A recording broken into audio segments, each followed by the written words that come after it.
Hello and welcome to another episode of the DigiTeacher Digest. This week I'd like to look at physical computing. So broadly speaking, physical computing is normally taken to mean some kind of interaction between computer systems and the real world through sensors or servos and things that receive instructions from the computer system and can actuate events in the real world and sense what's happening in the real world. Broadly, therefore, it involves human interaction with computers. When we think about physical computing in computing education, we normally think, for example, of Seymour Papert, who used the little Logo turtle robots to teach mathematical concepts. And of course, you can use all kinds of electronic components to teach computing concepts. Papert was South African born, of course, received his PhD at Wits and later went on to work at MIT. Papert advanced the idea of constructionism, not to be confused with constructivism, but closely aligned. The idea that through play and through tinkering with objects in the real world, you could explore abstract concepts and come to learn better. Now, I think this idea has a lot of validity, but at its heart there is a flaw.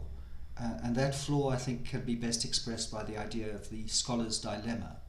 How do you discover something if you don't know it's there? You know, once one is pretty far advanced, once one has a lot of concepts in one's baggage, it's a lot easier then to explore and find out new information. When you know very little, when you're a beginner, it's a much more flawed and fraught concept. It needs a lot of scaffolding. So the pedagogy that was advanced by Papert, that of the discovery method, which was very influential in the early years of computing education, I think has this problem at its heart, that if students don't know enough, no amount of play is going to really help them uncover new concepts. So the way the turtle was usually used, a turtle, a little robot, and you programmed the robot to move by telling it to go forward or backwards, to turn at a certain angle and so on. And it was used with a little pen on paper so that as you got the robot to move, it would draw the trajectory of its movement on the paper. A very effective and engaging tool, and one quite useful, I think, in developing mathematical concepts and programming as well. So this is pretty much what the interface looked like. You could first teach the students to give commands like FD, forward, RT, right turn, and you could give instructions for angles or distance, and then get them to create subroutines like square or triangle, and then combine those to form a house. So quite a flexible system, was a nice interface to program on, and combined with a turtle, engaging. So my early experience using this Logo programming was in an inner city school in Hillbrow in Johannesburg, South Africa, with grade 8 and 9 students. And it formed part of our kind of computer literacy curriculum. And what I found was, what was very effective was, first of all, to teach them how to create those commands and then how to create the subroutines, and then get them to form expert groups. So if a group, you would set different groups to work on how to create a different shape. So you could introduce the discovery learning after giving them some foundational concepts. They would already know, for example, how to use repeats, how to create the subroutines or functions, and they would have to know quite a few of those commands. Then you could get them to discover how to create different shapes. And if you had kind of expert groups that were then trying to create different shapes, you could then bring those experts back into another group, or to share their knowledge as part of a greater project. And I think that worked quite well. That was quite effective. Students remained engaged because they had enough knowledge and you'd actually taught them enough of it. They were able to effectively take that knowledge and develop it further using discovery learning.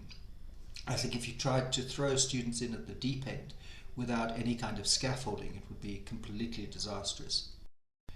But back in those days, you didn't have the range of electronic components and chips like the Arduino chip and the microbit chip and so on that could be used to really support this. Once you'd worked with the Logo Turtle, I went on, for example, to do some web design using HTML, CSS, and then teaching the students JavaScript. Because it was in a web browser, you didn't have to download compilers and things like that. Great for grade 8 and 9. But these days you have a wide range of components available to you. You can use breadboards, and you use the crocodile clips, and you've got servos, and you've got little motors and fans, and a whole wide range of robots that you can use to program with an Arduino or a microbit chip. So these days I think it's a lot easier. Also, the interfaces are a lot easier. So interfaces such as microbit.org, for example, are free to use. They have loads of tutorials and projects involving all kinds of sensors and devices that you can attach to, robots that you can connect to. And it's very easy. It's got block coding, unlike the early Logo programs, and very good for introducing students to concepts such as repeats and so on. But using the toggle at the top, you can switch between block coding, for example, and programming in Python or JavaScript. And so it gives a great deal of flexibility. You can start students off in block code and then move to text-based coding.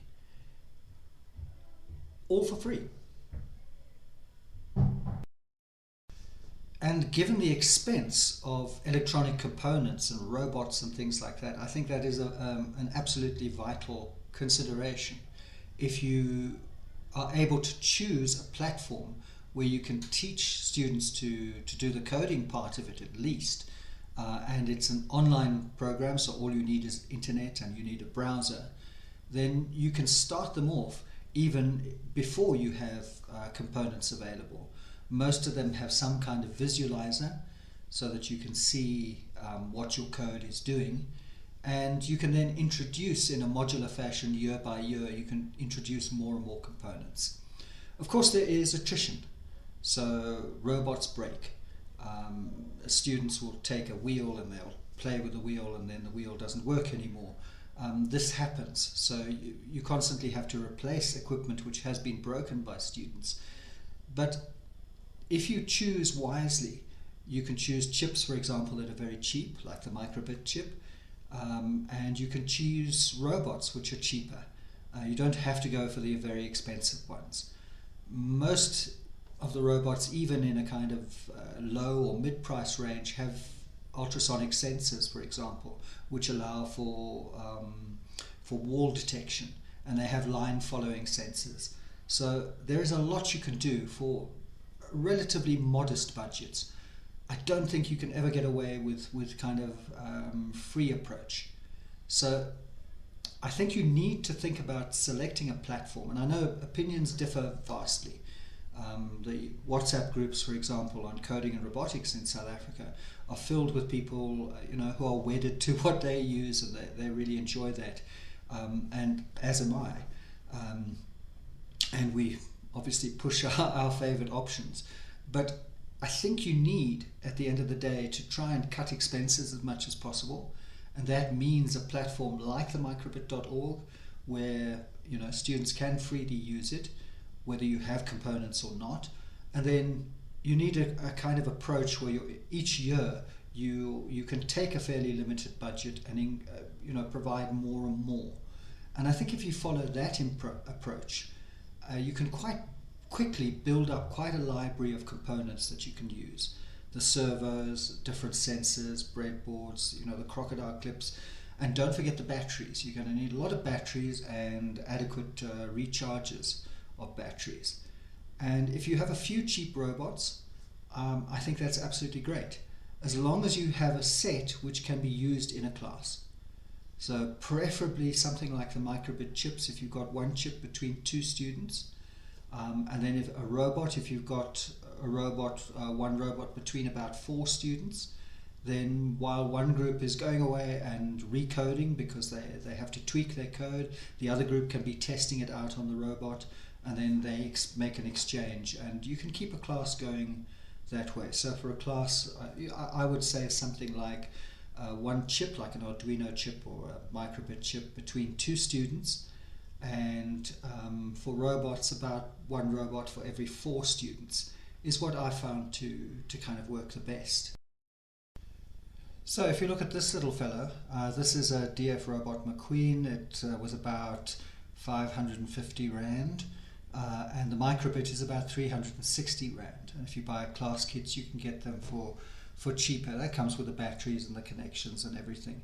And it's quite an effective little robot. It has all the right sensors, a kind of mid-price range, works with the microbit. You can use a microbit also with Lego and with Scratch, and there are platforms such as machinelearning.co.uk which integrates Scratch programming with machine learning. So I think if the approach that you take is to choose something which is quite versatile. I like the microbit chip, I have to say, but they're not paying me for this video, by the way. I like it because you can attach it to just about anything. There are kits and bundles that you can get, fairly inexpensive. Only problem in South Africa, they're not really available. And you can link it to the Lego Robotics, to Scratch programming, and to ultimately machine learning.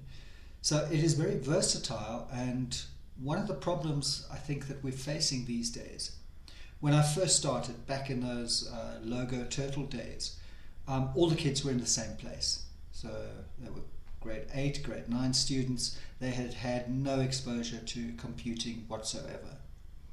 The grade 8 or 9 students that I'm getting now, some of them are in robotics clubs, some of them have had quite extensive exposure to coding and robotics in primary schools. Others have no exposure whatsoever. So that ratio has been changing over the years. At first it was just 1 or 2 students who'd done some Scratch or something. Now it's there are about 5, 6, up to 10 kids in any class who have had some exposure to coding and robotics in primary school, and I expect that to go up every year. So when you get a group, you have to try and differentiate in some way by setting a range of projects. I use a lot of online videos, so I make videos explaining how to do this or that, and so that I can kind of use a group which is further along. They can do more self-study to take it further, while I'm working with a group who need more individual attention to try and bring them up to speed. It's a bit of a nightmare, frankly, having people arrive in your class with such differing exposures and experience to coding and robotics. I'm hoping that the introduction of the new curriculum will calm that down a bit, that most kids will arrive with some coding and robotics experience, and then we don't have, at grade 8 or 9 level, I wouldn't have to go back to block coding, for example, and try and make the transition to text-based coding. We could jump in straight away. Maybe we wouldn't have to use the microbits and so on. We could go straight to Arduino and go for more electronic components and actual building and making things. Now, computing can be quite an abstract and dry subject, so I think it's very important to introduce projects into your classroom that connect with the real world. I think that's quite an important part of physical computing, that you're challenging students to come up with solutions to problems, for example, to global climate change, health issues, any of the UN global goals. Find solutions to real problems. There are many opportunities to get your students to enter global competitions like the MIT App Inventor, Appathon, where students design a mobile app which can be used to make a difference in the community. I think getting students to design a mobile app which they can actually load onto their phones and actually use, is a huge motivational plus, quite apart from what they learn. So to sum up, I think physical computing offers a way of bridging the gap between the sort of fun, self-expressive computer work that's often done in primary schools and the kind of rather more dry, difficult and abstract computer science studied as a subject to matriculation in preparation for doing it at university level. It offers a way of bridging that gap which I think humanizes the subject. I think adds a sense of human agency. Computing should be about solving problems, solving real problems, climate problems, big problems, pressing problems, and solving them by producing prototypes, machines that actually work and hopefully can think, if you add a machine learning component to that. Even something as simple as designing games and using game design. And I'll put links to all of the sites at the end of this video. I think those kinds of things offer a different sense of what computing is about. And I think it offers a route too for diversifying computer science.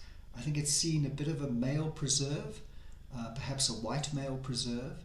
And if you introduce computing in the right way in primary school and middle school, I think you can show girls and people of colour that because it's about real problems, about social problems, about real world, global issues, and you can produce prototypes and you can do things to act in the real world, it's not so dry and abstract and difficult. It's something that you can actually see yourself doing. My dream is that by introducing more and more physical computing in our curriculum, that we can overcome this kind of notion that it's a difficult subject. Because I think what happens then is if you think it's a difficult and abstract subject and you don't really see yourself as represented in that industry because it's so male or dominated or whatever it is, then the sense you're going to get out of it is, why should I put in all that effort? Whereas if it's something that you're having fun with and you are getting ahead, you are learning computing concepts, you have a sense that, well, actually I can do this. That at any rate is my hope. I hope you've enjoyed this video. If you have, please subscribe, like and share, and hit the notification bell to make sure that you never miss an episode again. All the links to websites and platforms that I've mentioned will be down in the description.